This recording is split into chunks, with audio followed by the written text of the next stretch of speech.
Olá, associados e associadas da MEPA, estamos dando início a mais uma MEPA Pode Mais, o podcast da MEPA, o local de conversa da magistratura paraense, sempre com um convidado ou uma convidada especial. E hoje nós estamos recebendo aqui com muita honra a conselheira Daiane Nogueira, do Conselho Nacional de Justiça, que está visitando Belém. Seja bem-vinda, conselheira, e obrigado por estar aqui na nossa casa.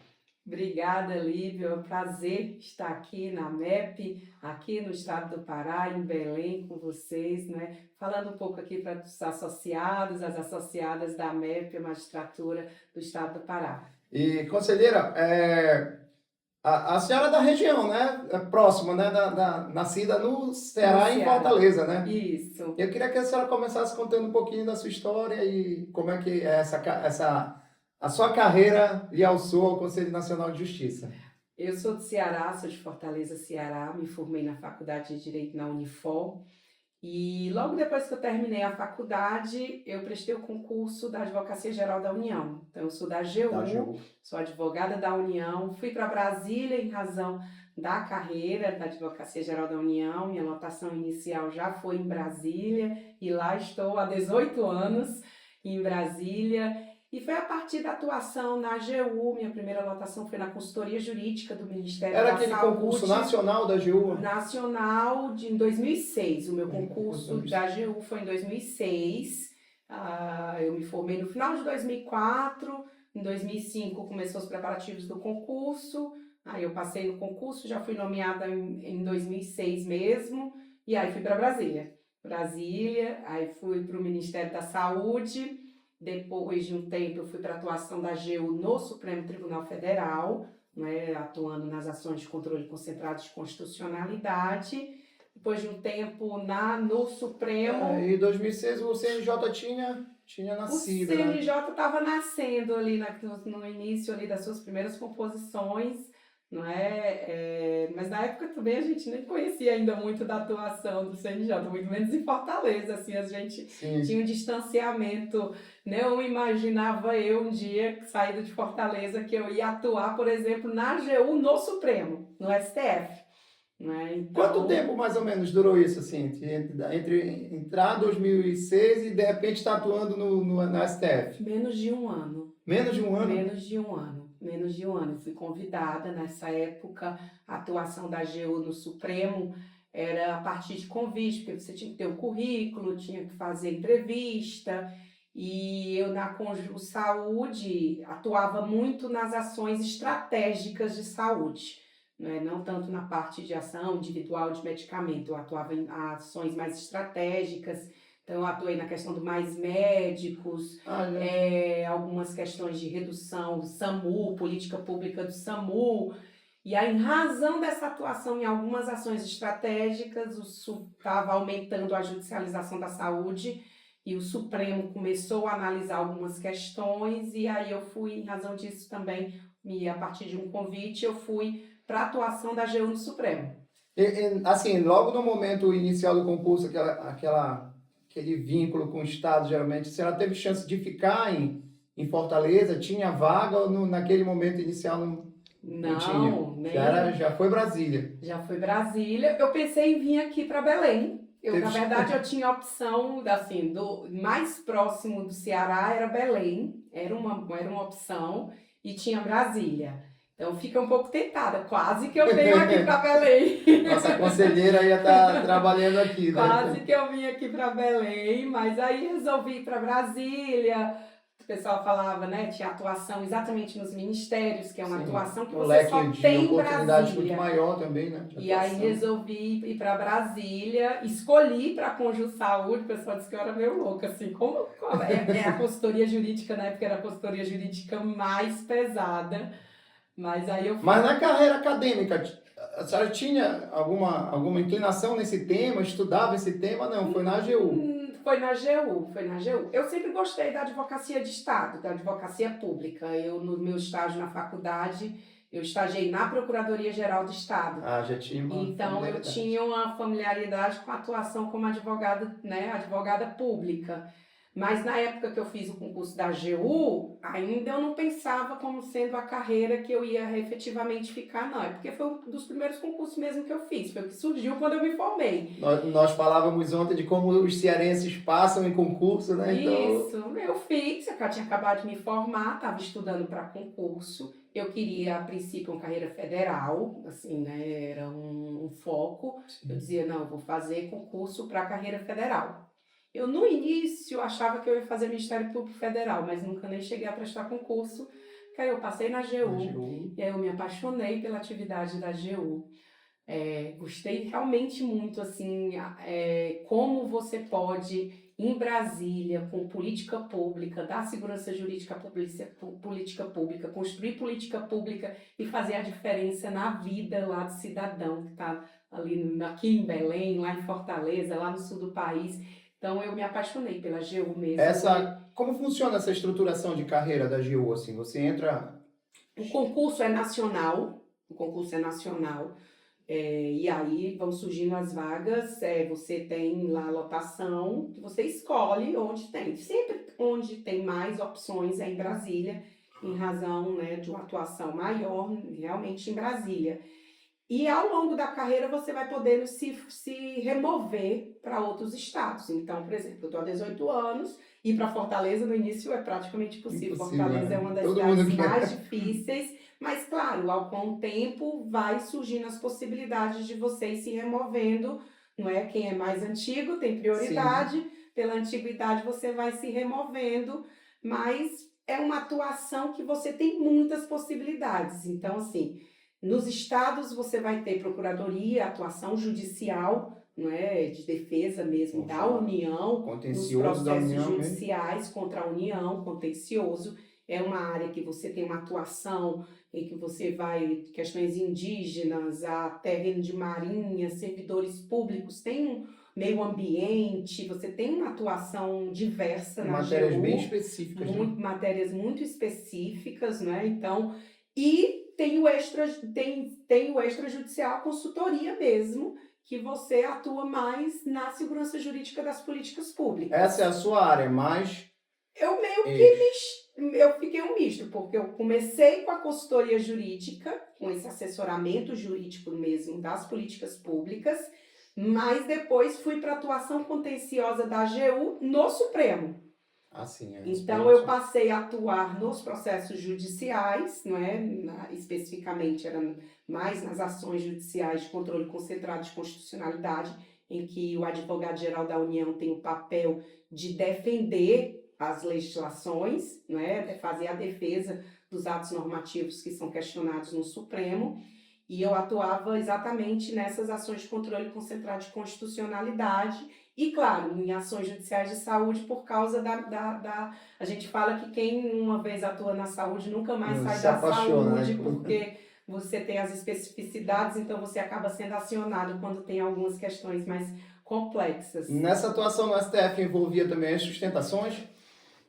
Na época, não, nas sustentações não. Eu coordenei, na época eu coordenava, por exemplo, coordenei as audiências públicas da saúde que tiveram em 2009.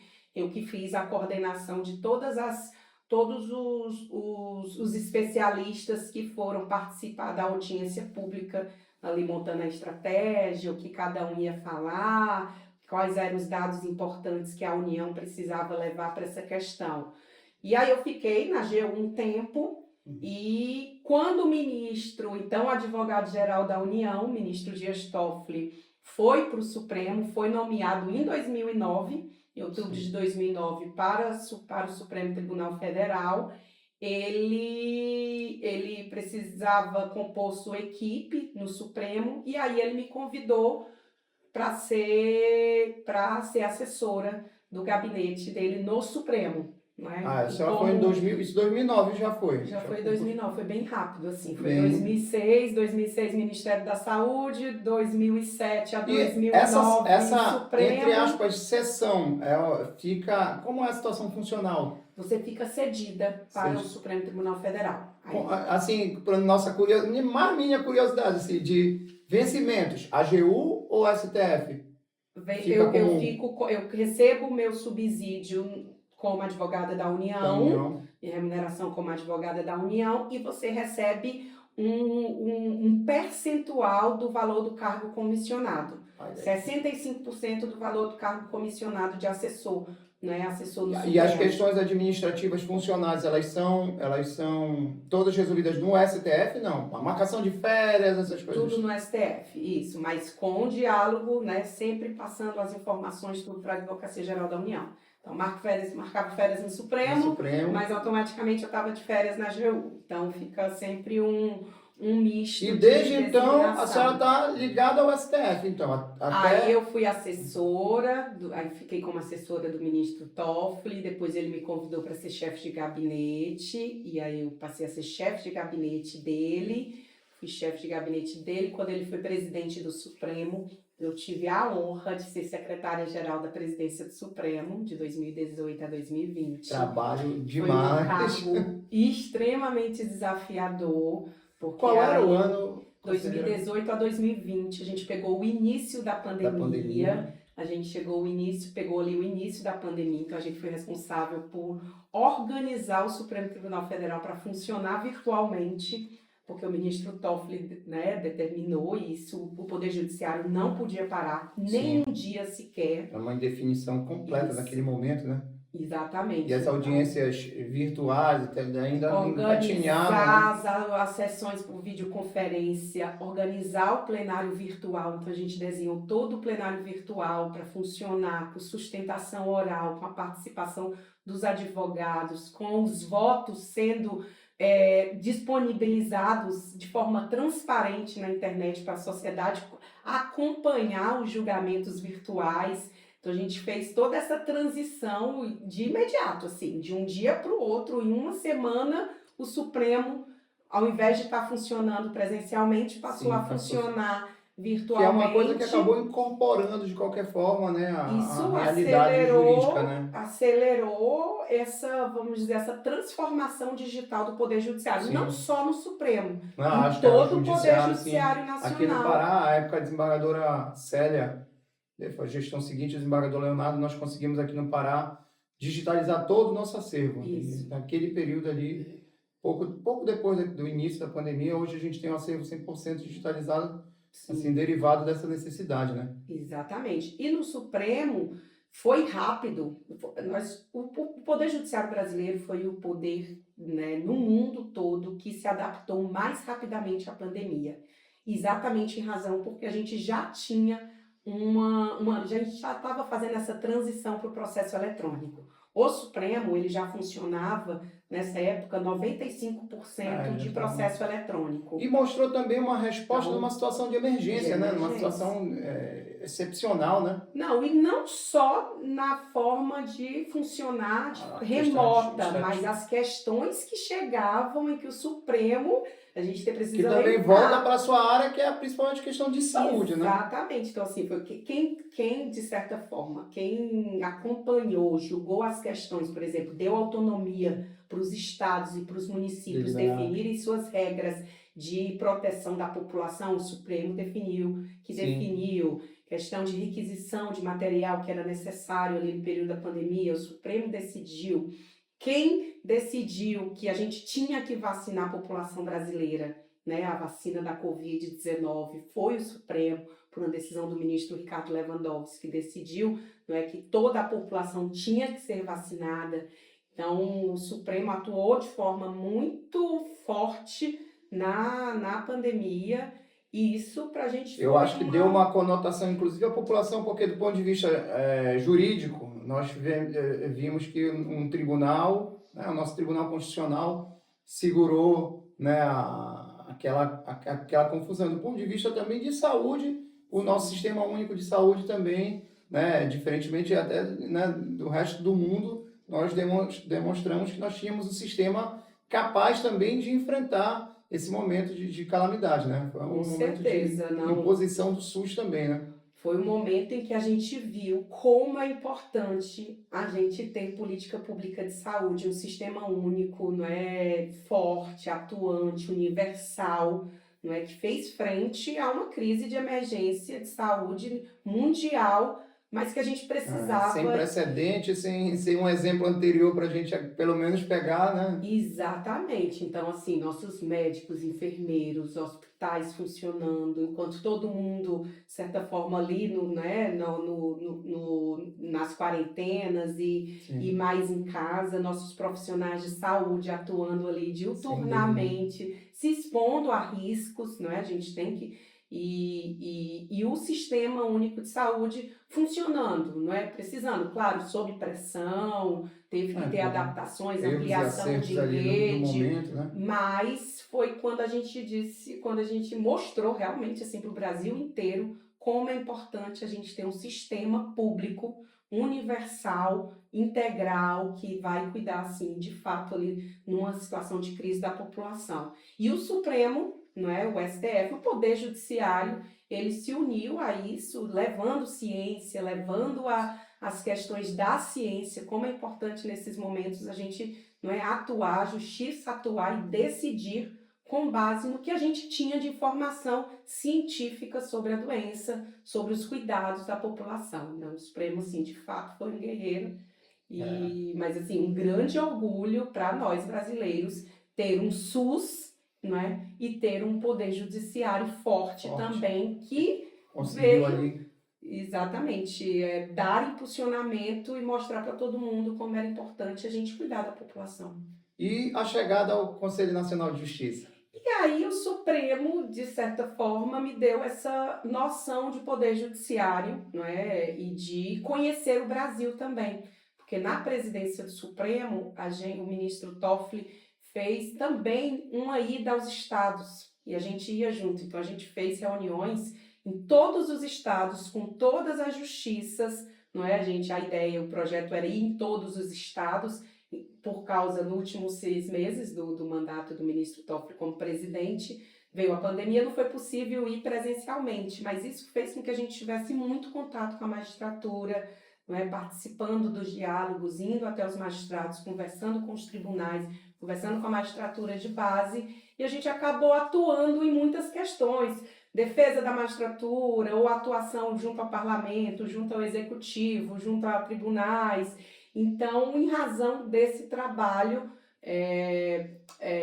eu fui indicada, não é, pela Câmara dos Deputados, eu sou da Da vaga da representação da Câmara. Câmara dos Deputados no Conselho Nacional de Justiça, para representar a cidadania no Poder Judiciário. Para mim, assim, eu acho, para todo mundo, é Né, um uma momento muito, muito honra. especial da carreira de qualquer pessoa ligada, né? É, Qualquer jurista, eu acho que é um momento. isso. O seu mandato é de quando a quando? De Quando 2 anos, mandato de 2 anos, sendo possível a recondução por mais 2 anos. iniciou Iniciou em fevereiro de 2024 e vai até fevereiro de 2026. 2026. Exatamente. E a batida do CNJ, assim, é completamente diferente. Como é que é trabalhar ali? O CNJ é você pensar. Primeiro, assim, tem duas vertentes do Conselho Nacional de Justiça. O Conselho Nacional de Justiça hoje é um órgão fundamental no Poder Judiciário Nacional, né? Legitimado, com força. Mas o CNJ ele tem um duplo papel. A gente tem a parte do acompanhamento mesmo das ações, dos processos, não é? A parte disciplinar da magistratura, Talvez a que mais sobressaia, né? que é o que às vezes muito se pensa, né? O CNJ é um órgão de controle, um Mas tem órgão uma gama muito correcional, maior. uma atuação disciplinar, que a gente tem isso, todos os conselheiros atuam, a gente atua colegiadamente, são 15 conselheiros no CNJ, cada um ali na sua representação, mas além dessa parte correcional, de controle administrativo, nós temos também uma faceta que o CNJ ganhou muita relevância, que é a definição de políticas públicas judiciárias, não é? Então, desenhar políticas públicas para que o Poder Judiciário seja mais transparente, mais eficiente, mais tecnológico, mais acessível à população, porque realizar justiça, a gente tem um destinatário, o Judiciário ele não é um fim em si mesmo, não é? O Judiciário é um poder do Estado que está ali para realizar justiça na vida das pessoas. Então, o CNJ ele tem esse papel também de definir políticas públicas para que a justiça seja mais acessível, mais eficiente e que, de fato, realize a justiça na vida das pessoas. E é um desafio, a senhora falou de ter girado o país na companhia de um presidente do Supremo Tribunal Federal e está no CNJ, que tem uma responsabilidade dupla de uniformizar o Poder Judiciário, né, com políticas Isso. iguais, e ao mesmo tempo observar as singularidades, as regionalidades. Como é que a senhora enxerga isso nessa caminhada aí de CNJ? A gente tem um país de dimensão continental, não é? O Brasil, né? Um país complexo, porque nós temos essas diversidades, você tem culturas muitas vezes específicas de cada, temos complexidades, por exemplo, na Amazônia, nós temos o Nordeste com a Caatinga, você tem o Sul, você tem o Sudeste pujante, você tem o Centro-Oeste. Então, a gente tem diferenças regionais, a gente tem que partir do pressuposto que nós temos diferenças regionais, mas essas diferenças, elas têm que ser olhadas com atenção e com cuidado, de acordo com as peculiaridades, para que a gente não acabe, como órgão nacional, aprofundando essas diferenças. Aumentando essas Então, a diferenças. gente precisa ter o olhar nacional, mas a gente precisa, ao definir as políticas nacionais, ter esse olhar focado nas diferenças locais.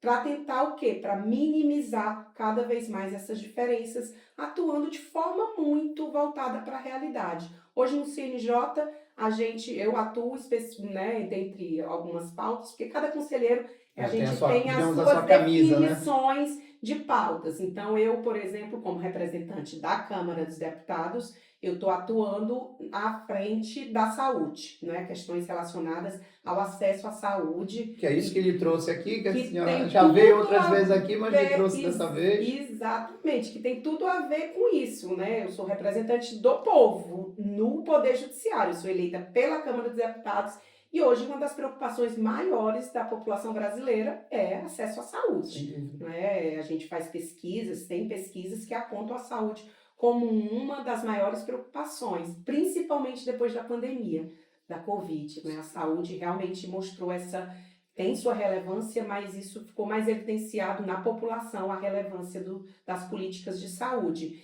E na saúde, você precisa olhar, porque realizar saúde aqui no Pará é diferente dos desafios da saúde, por exemplo, no Rio Grande do Sul. Aqui no Pará, nesses dias em que a gente passa aqui, distância, você tem população ribeirinha, você tem população indígena, você tem populações que vêm de outros estados para o Pará, o atendimento, não é, a saúde. Então, cada estado ela tem suas complexidades. Então, ao invés da gente só olhar para aquilo que iguala todo mundo, por exemplo, em saúde, a gente em poder judiciário, a gente tem políticas públicas que são uniformes, mas nem tudo precisa ser uniforme, né? A gente precisa, e para saber o que é que precisa ter um olhar diferenciado, a gente tem que ir nos locais. E é isso que vem acontecendo, então, no CNJ, né? A senhora está aqui em Belém veio fazer a abertura e a condução, praticamente, do 15º Fonajus, né? O 12º Fonajus itinerante. E 12º itinerante. É o 15º... Não, são 15 anos do Fonajus. 15 anos, desculpa. 15 anos, a gente comemorou agora, em abril de 2025. E o 12º... Isso, 15 anos do Fonajus, que foi criado na então gestão do ministro Gilmar, mas quem teve à frente, inclusive relator da criação do Fonajus, foi o desembargador Milton, daqui. O desembargador Milton já esteve aqui, já veio no nosso podcast. Que era conselheiro do CNJ e foi o responsável pela criação do Fonajus, que agora completa 15 anos. E no nosso mandato no Conselho Nacional de Justiça, a gente criou o Fonajus itinerante, que parte exatamente dessa perspectiva. Esse é o 12º. Esse é o 12º. Isso significa que a senhora visitou já 12 dessas 12 estados. 12 dos 27. Tá no caminho. 12 dos 27. É sempre um desafio, né? O deslocamento também é sempre um desafio, né? A gente pensa que é fácil, eu digo isso pela experiência associativa de visitar, por exemplo, as comarcas do interior, a gente... É muito tempo, é complicado, né? Fazer no Brasil inteiro é mais ainda. É complicado, tem agenda, a gente vai nos estados, aí tem estados que a gente passa mais dias, tem menos dias, dependendo ali da realidade, das questões que a gente precisa analisar. E isso tudo concomitante com essas outras atividades do CNJ. Digamos, as típicas, né? Então, Típica, né? analisar processos, julgar processo, ter as sessões presenciais, sessões virtuais, em que a gente também precisa acompanhar. Então, é um desafio, mas tem sido muito rico. Tem sido muito rico, não só ver as realidades locais, mas conhecer, não é, ir até o estado, conhecer as pessoas, Sim. os magistrados, as magistradas que têm esse desafio de no dia a Os que estão dia. nessa área são apaixonados também, né, Isso. por essa causa, né, pela questão da saúde, né, são Não, especialistas mesmo, né? são magistrados muito engajados, não é, em que atuam mesmo para além dos processos judiciais. A gente fala que decidir um processo judicial de saúde Pois um é, desafio. nessa evolução aí de 15 anos de apreciação judicial dessa questão de saúde, qual seria o desafio momentâneo? O que a senhora destaca assim que já foi assim ultrapassado em algum tema e hoje o desafio é qual assim? A gente, essa parte da saúde, das ações judiciais em saúde, que a gente chama de judicialização da saúde, né? A gente passou por etapas, né? Antes a gente já teve um momento em que o judiciário, ele era e sempre foi um indutor de política pública na saúde, era importante a atuação do judiciário para instigar mesmo os gestores, a administração pública nesse fortalecimento do acesso e dos serviços de saúde, não é? Mas a judicialização da saúde ela foi aumentando muito. E a gente passou a ter, hoje nós temos 860 mil processos judiciais em saúde. É muito processo, é o terceiro maior tema de litigância em face do poder público. Então, isso também nos mostrou a importância da gente ter o quê? Critérios de política pública, critérios para que os magistrados possam melhor decidir de forma qualificada, com segurança jurídica, com segurança sanitária, porque no final das contas a gente está decidindo sobre saúde de uma pessoa. Então, esse desafio passou a ser a gente ter critérios para o judiciário também, ao invés de não só ajudar no fortalecimento das políticas públicas, não acabar trabalhando de forma na sustentabilidade do Sistema Único de Saúde. Não é? Porque ao mesmo tempo... Com comandos que não sejam uniformes, né, assim, entre determinados aspectos. Exatamente, né? porque você tem judicialização de medicamentos de altíssimo custo, que tem impacto orçamentário, que, claro, a gente entende as necessidades da população a ter medicamentos e tratamentos de ponta. Mas a gente também precisa pensar que o nosso sistema ele tem que ser universal, integral, para atender toda a população brasileira. Às vezes, para quem não é dessa área, dá uma impressão, a gente, eu falo como juiz que não é especialista dessa área, de uma verdadeira roleta russa para o juiz decidir, né? Às vezes, uma causa de saúde, você está selecionando uma pessoa que está litigando em detrimento de alguém que talvez não tenha procurado a justiça. De alguém que não tem esse acesso à justiça. E precisa tanto do atendimento quanto. É uma situação extremamente delicada e que exige essa especialização mesmo, né, em relação a esses temas, né? Isso, especialização para conhecer os critérios, não é? Ter cada vez critérios mais objetivos para a gente tratar de forma mais isonômica, porque o SUS ele precisa ser isonômico, não é? A gente precisa dar acesso a todos, mas também buscar tratar todo mundo de forma igual. E o Poder Judiciário tem o desafio da gente estar decidindo processos judiciais de saúde, em que o magistrado ele não tem essa expertise técnica em saúde, não é? E como que os magistrados vão poder decidir de forma qualificada, com critério, não é? E aí vem uma política do CNJ de muito sucesso, que é o NATJUS, que são os núcleos de apoio técnico ao judiciário nas ações de saúde, em que a gente tem grupos, não é? Nos tribunais e também no próprio CNJ, por meio de políticas públicas com o Ministério da Saúde, em que a gente dá especialistas, profissionais da área da saúde, vão dar esse embasamento técnico para os magistrados, as informações técnicas, para que ele possa melhor decidir se aquele medicamento tem evidência científica, se não tem, não é? Porque hoje os magistrados, para decidir ação judicial em saúde, têm que decidir com base na ciência.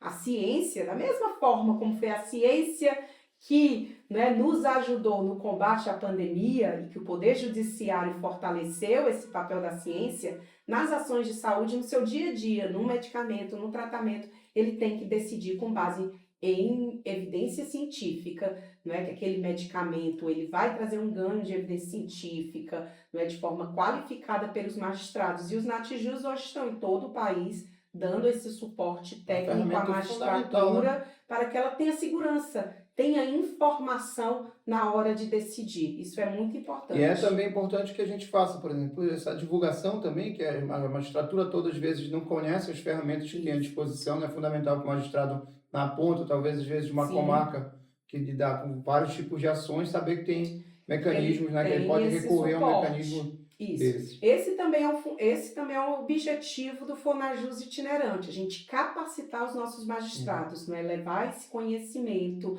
replicar divulgar isso, o Natijus, de que, olha, tem um Natijus aqui, vocês podem, né, devem, na verdade não, podem não, vocês devem consultar o Natijus, vocês devem pedir uma nota técnica para aquele caso concreto, que vai trazer essas informações, para daí sim o magistrado, com todas as informações necessárias, possa proferir a decisão, né, de acordo com o caso dos autos, de acordo com os entendimentos das cortes superiores, porque nós temos também muitas decisões já proferidas no Supremo Tribunal Federal, para que ele possa aplicar ali essas decisões no caso concreto. E o Fonajus desembarcou aqui no Pará agora, nessa semana. Quais são os próximos destinos? Agora a gente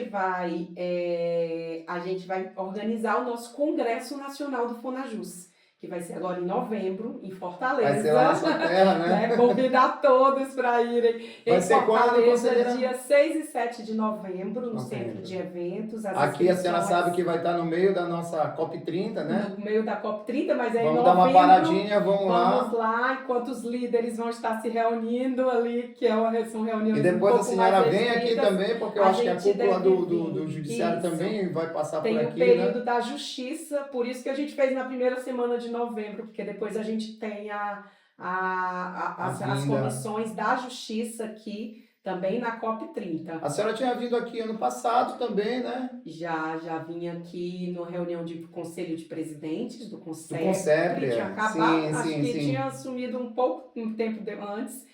No Conselho. Veio agora Vim também no período ali da inspeção com o corregedor, o ministro Mauro Campbell. Também foi próximo ali. Né? Vim ali também e agora vim aqui agora, não é? Para o Fonajus itinerante. E voltará em novembro. Já esperamos voltar aqui em novembro, nessa terra linda. Assim como a gente não pode fazer um podcast enorme, contando toda a sua história, todas as suas experiências, a gente vai... aproveitar cada vinda sua a partir de agora. E assim, eu queria, em nome da MEPA, agradecer muito a sua disponibilidade de estar aqui. Eu sei que o tempo é corridiço, vai para um lado, vai para o outro, tenta atender todo mundo e colocar a associação à sua disposição, sempre que estiver aqui, conte com a MEPA, conte com a gente. E agradecer mesmo, é muito especial apresentar a associação, alguém que está no comando ali na gestão geral, digamos assim, do que define o nosso trabalho no dia a dia. Queria agradecer e deixar livre a senhora fazer suas considerações. Não, eu que agradeço a oportunidade de falar, não é assim? Falar aqui, falar com a associação, falar para os magistrados, para as magistradas, né, do estado do Pará, primeiramente da minha admiração pela magistratura. Eu tenho muito orgulho do nosso Poder Judiciário. Eu tenho muito orgulho da magistratura brasileira, a melhor magistratura do mundo. A gente não pode deixar de falar isso em todos os cantos. Nenhuma magistratura é tão atuante, não é, como a magistratura brasileira. Então, para mim, né, como cidadã, como representante do povo no Poder Judiciário, a gente precisa sempre afirmar isso. Então, na verdade, eu que agradeço essa oportunidade, esse canal de diálogo com a magistratura aqui no estado do Pará. Agradecer também a MAPA, porque eu também acredito muito no papel da associação. O associativismo, ele é fundamental. Nas associações, é quem representa a magistratura, né, faz essa ponte da magistratura com quem está ali em âmbito nacional, no CNJ, com as lideranças da magistratura e do Poder Judiciário. Eu mesma, na AGU, advogada da União, eu sou associada desde o primeiro dia na Uni, desde o meu primeiro dia. E mesmo no Supremo, no CNJ, eu continuo associada, porque eu, de fato, entendo e vejo a relevância do associativismo para a magistratura, mas, na verdade, para o próprio associativismo, para todas as carreiras. Então, eu que agradeço, estou à disposição, então, espero voltar mais vezes. Muito obrigado aos associados e associadas da MEPA, continuem nos acompanhando, sempre uma entrevista especial como a de hoje, e nos sigam nas redes sociais. Até o próximo episódio.